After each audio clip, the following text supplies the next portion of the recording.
Hello students, आज हम पढ़ेंगे रेफ्रिजरेशन के बारे में कि रेफ्रिजरेशन जो है वो किन साइकिल प्रोसेस पे वर्क करता है।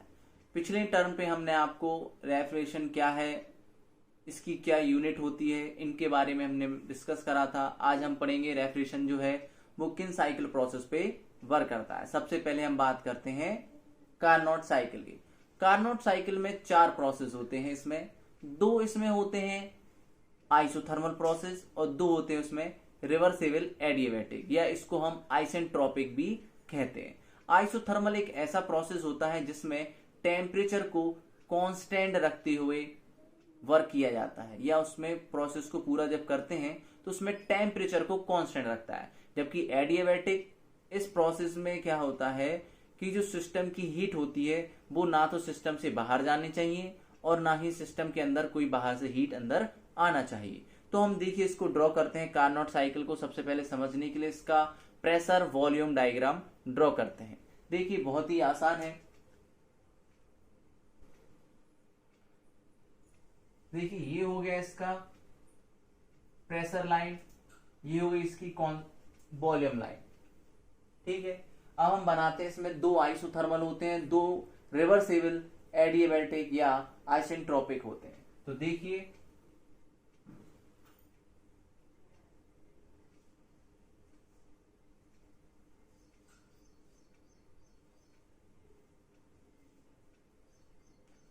वन 2 3 4 इस तरह से हम इसमें नंबर देते थे। देखिए इसमें जो साइकिल इस तरह से एरो लगाए जाते हैं,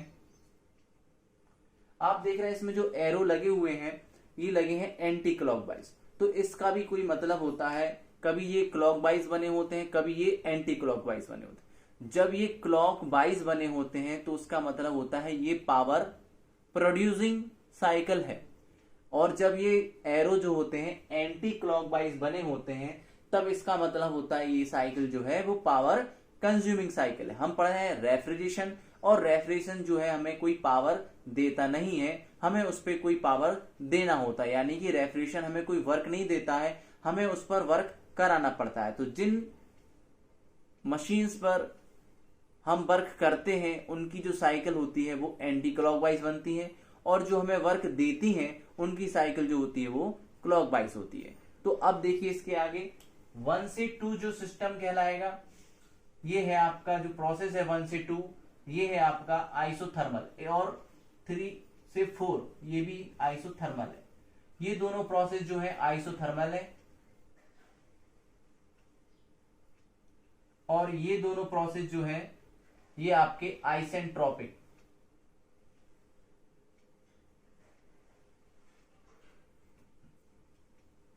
अब बात करते हैं इसमें कि कैसे हमें पता चलेगा कौन सा आइसोथर्मल कहलाता है, क्योंकि ये सभी लाइनें जो होती हैं लगभग एक जैसी ही बनती हैं।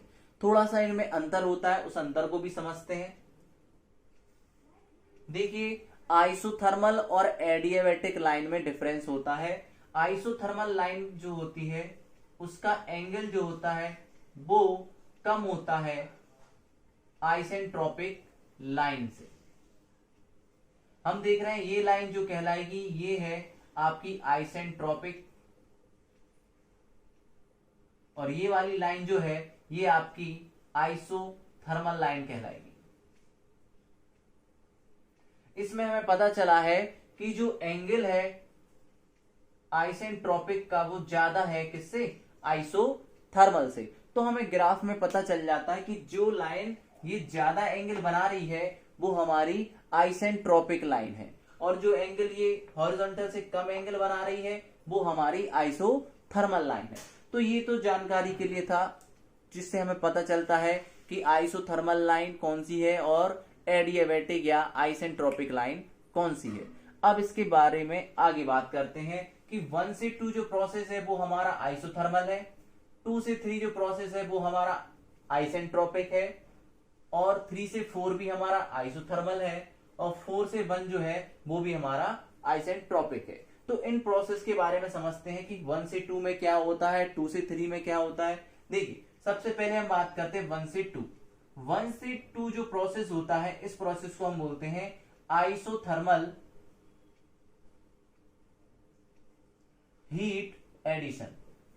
1 से 2 जो प्रोसेस इसे आइसोथर्मल हीट एडिशन प्रोसेस कहते हैं। फिर हमारा होता है 2 से 3, तो ये 2 से जो 3 है ये है, हम जानते हैं ये जो लाइन है प्रोसेस है ये 2 से 3 ये आइसेंट्रोपिक है, तो इसे बोलते हैं आइसेंट्रोपिक कंप्रेशन। ये आइसेंट्रोपिक कंप्रेशन कहलाता है, आइसेंट्रोपिक कंप्रेशन। फिर बात करते हैं 3 से 4, ये लाइन है हमारी आइसोथर्मल लाइन।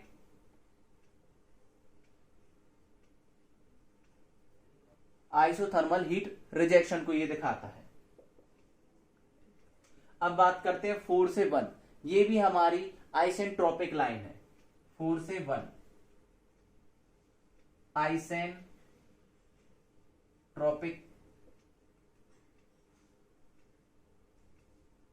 एक्सपेंशन, ये आइसेंट्रोपिक एक्सपेंशन कहलाता है। एक बार इन सबको फिर से समझ सकते हैं कि 1 से 2 जो लाइन होती है ये हमारी आइसोथर्मल हीट एडिशन लाइन कहलाती है। 2 से 3 जो लाइन होती है ये हमारी आइसेंट्रोपिक कंप्रेशन कहलाती है।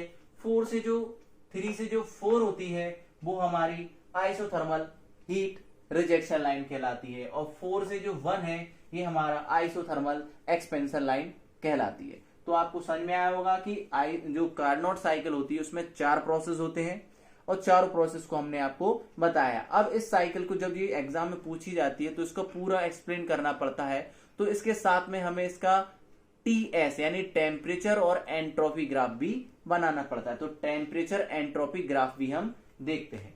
देखिए टेम्परेचर एंट्रोपी ग्राफ बहुत ही आसान होता है।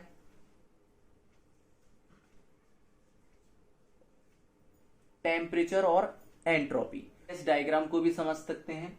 इसमें 2 आइसोथर्मल लाइन होती हैं। आइसोथर्मल मतलब होता है टेम्परेचर कांस्टेंट। तो टेम्परेचर कांस्टेंट लाइन जो होती है ये टेम्परेचर लाइन है। तो इस लाइन पर स्ट्रेट इस तरह से स्ट्रेट लाइन खींची जाती है, 2 क्योंकि 2 इसमें आइसोथर्मल है और 2 इसमें आइसेंट्रोपिक। आइसेंट्रोपिक लाइन ये एस पर स्ट्रेट होती है, परपेंडिकुलर, तो ये इसका TS यानी टेम्परेचर एंट्रोपी ग्राफ कहलाता है। इसको भी हम नाम देते हैं 1 2 3 4 और ये एरो भी दिखाते हैं इस तरह से। तो इस तरह से ये आपकी कार्नोट साइकिल में सभी को बताया गया कि कार्नोट साइकिल में 4 प्रोसेस होते हैं, 2 आइसोथर्मल होते हैं, 2 इसमें आइसेंट्रोपिक होते हैं। ठीक है, इसमें 1 से 2 जो होता है आइसोथर्मल हीट एडिशन होता है। 2 से 3 जो बात करते हैं ये हमारा आइसेंट्रोपिक कंप्रेशन होता है। 3 से 4 बात करते हैं तो ये हमारा आइसोथर्मल हीट रिजेक्शन होता है, और 4 से 1 बात करते हैं तो ये आइसेंट्रोपिक एक्सपेंशन होता है। तो आपको समझ में आया होगा कार्नोट साइकिल। अब इसको समझते हैं थोड़ा आगे की कार्नोट साइकिल से COP ऑफ रेफ्रिजरेशन कैसे निकालते हैं। COP of reverse Carnot cycle, line diagram बनाते हैं रेफ्रिजरेशन का और उससे ये निकालते हैं कि COP ऑफ रेफ्रिजरेशन कितना होता है। ये हमारा सिंक कहलाता है।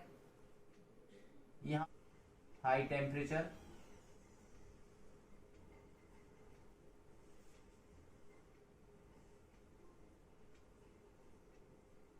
और यहां पर स्टोरेज है, यहां पर लो टेम्परेचर होता है। अब देख रहे हैं इसमें हम जानते हैं कि रेफ्रिजरेशन पर वर्क करना पड़ता है, तो जरा ध्यान से देखना है इस एरो को। जो एरो है ये वर्क का, ये हमेशा इस तरह से लगाया जाता है। ये जो एरो दिख रहा है इस पे यानी हम वर्क इस पे कर रहे हैं। अगर इसको हम इस तरह से लगा देंगे तो ये गलत हो जाएगा, इसलिए इसका भी विशेष ध्यान रखा जाता है कि हम रेफ्रिजरेशन में वर्क करते हैं। तो ये देख रहे हैं, और रेफ्रिजरेशन में जब वर्क करते हैं तो रेफ्रिजरेशन क्या है, वैसे आप जानते हैं कि जो हीट का ट्रांसफर होता है वो हमेशा हाई एनर्जी से लो एनर्जी यानी कि हाई टेम्परेचर से या हाई जो हीट है उससे लो हीट की तरफ इसका ट्रांसफर होता है। हम रेफ्रिजरेशन में जब वर्क करते हैं तो हम हीट को लो एनर्जी से हाई एनर्जी की तरफ ट्रांसफर कराते हैं, यानी कि अब जो टेम्परेचर है वो लो से हाई की तरफ फ्लो करता है। तो यानी लो से हाई की तरफ, तो देखिए यहाँ पर जो हीट है वो लो हीट है और यहाँ पर जो हीट है वो हाई हीट है, यानी यहाँ लो से हाई की तरफ इसमें ट्रांसफर करता है। अब बात करते हैं जो सीओपी का जो फॉर्मूला होता है उसकी बात करते हैं। देखिए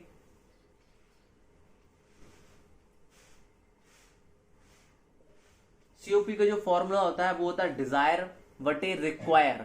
रिक्वायर मतलब होता है वर्क डन। तो हम लिखते हैं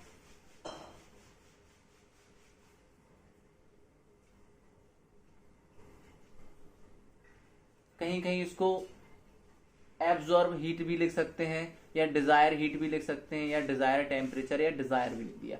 तो डिजायर बटे रिक्वायर। तो हमें जानते हैं कि रेफ्रिजरेशन में हमें क्या प्राप्त करना है। तो रेफ्रिजरेशन में हमें जो है वो लो टेम्परेचर चाहिए। लो टेम्परेचर को क्या करना है, हमें प्राप्त करना है। तो लो टेम्परेचर हमारा क्या होगा, डिजायर यानी लो हीट। लो हीट क्या कहलाती है यहाँ पे, QL।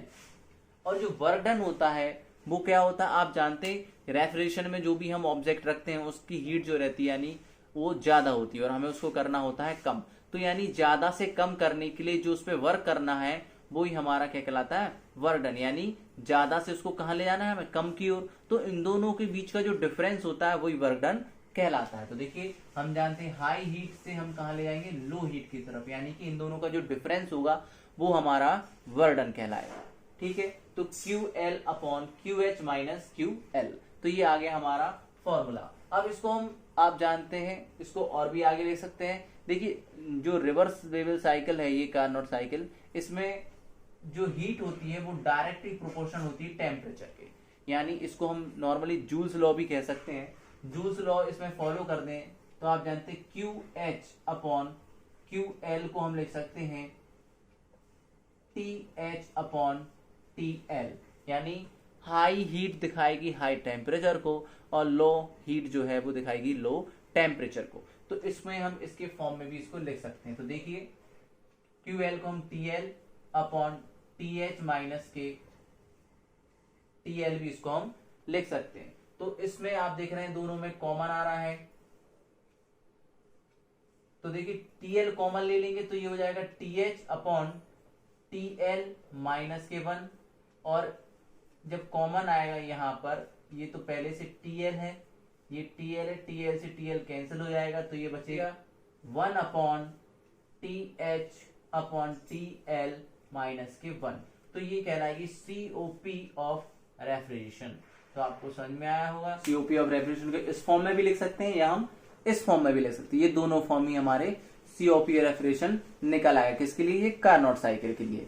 अब हम इसमें दो क्वेश्चन से बहुत इंपॉर्टेंट है जो कंपटीशन में बहुत पूछे जाते हैं कि COP जो होती है इसको इंक्रीज कैसे कर सकते हैं। तो उसमें दो कंडीशन होती हैं। पहला, या तो हम लोअर टेम्परेचर को क्या करें, बढ़ा दें। लोअर टेम्परेचर को बढ़ा देंगे और हाई में से लोअर को क्या करेंगे, माइनस करेंगे, तो हमें कोई जो नंबर मिलेगा वो छोटा मिलेगा। और अगर दूसरा केस कि हम इसमें हायर टेम्परेचर को क्या करें, कम कर दें। हायर टेम्परेचर को कम कर देंगे और उसमें से लोअर टेम्परेचर को माइनस कर देंगे तो यहां पर जो नंबर मिलेगा वो छोटा मिलेगा। और छोटे नंबर से जब TL यानी लोअर टेम्परेचर में डिवाइड करेंगे तो भी हमें COP हमें कैसी मिलेगी, ज्यादा मिलेगी। हमें इसको बहुत ही आसान शब्दों में समझना है कि हमें इस वाले नंबर से ऊपर वाले नंबर में जो क्या है डिवाइड करना है। डिवाइड करने से हमें नंबर जो है बड़ा मिलना चाहिए। यानी जो डिजिट है वो 1 2 या 1 या 2 इस तरह से मिलना चाहिए। तो हम देख रहे हैं कि इसमें जो टेम्परेचर का क्या है कि लोअर टेम्परेचर को ही हम क्या कर सकते हैं, बढ़ाकर भी हीट जो COP है उसको बढ़ा सकते हैं, या हम हायर टेम्परेचर को भी घटा के COP को बढ़ा सकते हैं। तो दो केस हैं। पहला केस क्या होगा,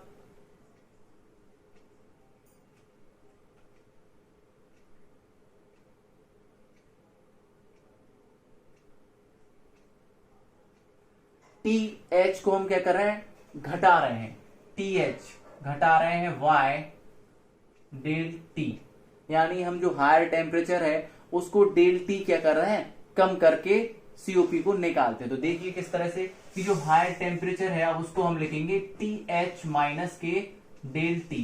हम इसमें वैल्यू पुट करते हैं तो देखते हैं क्या होता है कि TL अपॉन TH की जगह ये पूरा लिखेंगे कि TH माइनस के डेल T माइनस के TL।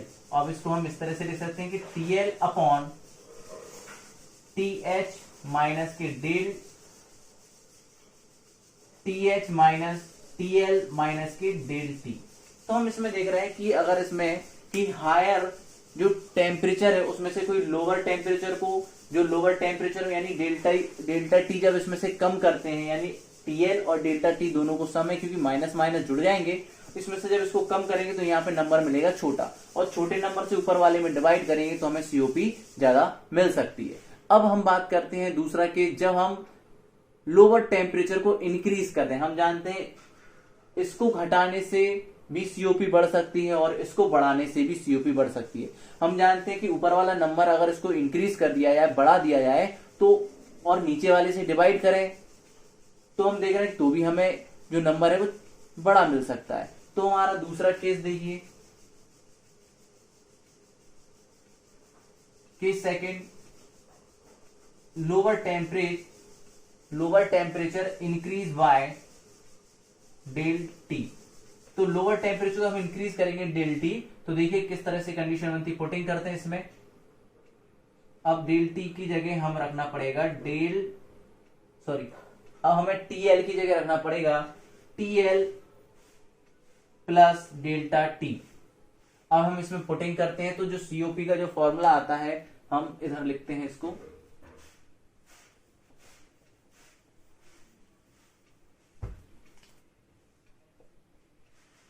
TL plus del T upon T H minus TL plus del T.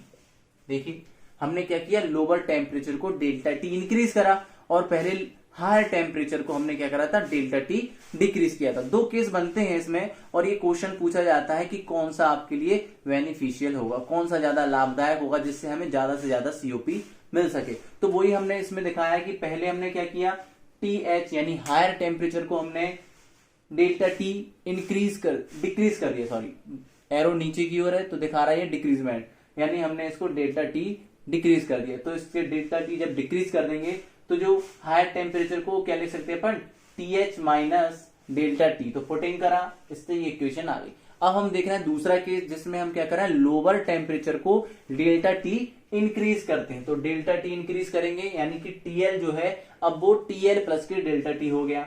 इसमें पुटिंग करा तो टीएल की जगह हम क्या लिख सकते हैं, अब टीएल प्लस के डेल्टा टी, नीचे भी टीएल था, टीएल की जगह रख दिया टीएल प्लस के डेल्टा टी। अब इसको देखिए आगे लिखते हैं, टीएल प्लस के डेल्टा टी ऐसा ही रहा, नीचे देख रहे हैं ये माइनस का मल्टीप्लाई हो जाएगा तो ये टीएल माइनस डेल्टा टी हो जाएगा।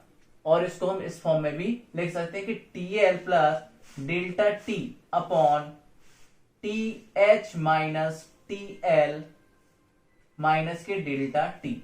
तो ये एक इक्वेशन नंबर 2 आ गई है और यहां पर ये इक्वेशन नंबर हमारी बना गई है।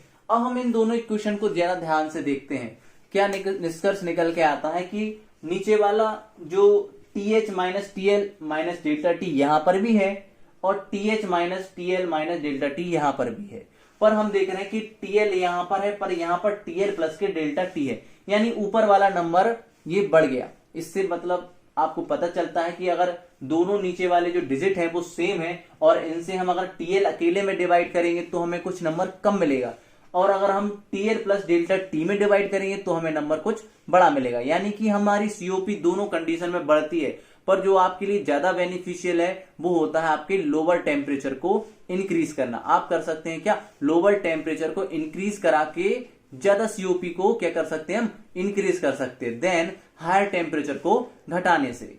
तो आपको समझ में आया होगा कि सीओपी जो होती है वो दो तरह से हम इंक्रीजमेंट कर सकते हैं, या तो हम लोअर टेम्परेचर को इंक्रीज करें या हम हायर टेम्परेचर को डिक्रीज करें। तो अगर क्वेश्चन आता है दोनों में पूछा जाता है कि हायर टेम्परेचर को डिक्रीज करना या लोअर टेम्परेचर को इंक्रीज करने में कौन हमारे लिए ज्यादा बेनिफिशियल होता है, तो क्वेश्चन में हमारा राइट आंसर होता है कि हमें लोअर टेम्परेचर को इंक्रीज करना ज्यादा बेनिफिशियल, क्योंकि उससे हमें ज्यादा सीओपी प्राप्त होती है। आशा करते हैं आपको समझ में आया होगा। प्लीज इसको लाइक और सब्सक्राइब करें जिससे कि हमें थोड़ा मोटिवेशन मिल सके और हम इसको आपको आगे की और नई वीडियो डाल सकें। Thank you.